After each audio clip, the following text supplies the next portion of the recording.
ہاں، میری طبیعت تو بہت خراب ہے، شروع سے خراب ہے، اور میں یہاں ہاسپٹل میں آتا جاتا رہا ہوں،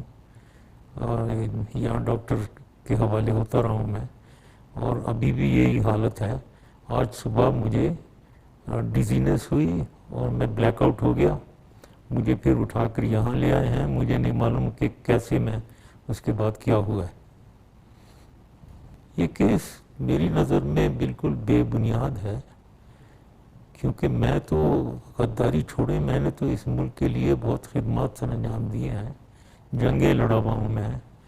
اور ملک کی خدمت میں نے 10 سال کی ہے، تو اس لیے میں سمجھتا ہوں بے بنیاد ہے۔ اب یہاں اس کیس میں مجھے سنائی نہیں دے رہا ہے، سنوائی میری نہیں ہو رہی ہے۔ صرف یہ نہیں ہے کہ مجھے سے میری سنوائی نہیں ہو رہی ہے، میرا جو لائر ہے سلمان صفدر، اس تک کو سن نہیں رہے ہیں۔ تو میری نظر میں یہ بہت زیادتی ہو رہی ہے، انصاف کا تقاضا پورا نہیں کیا جا رہا ہے۔ اب وہ کمیشن کہتے ہیں کہ آتے ہیں بنی ہے،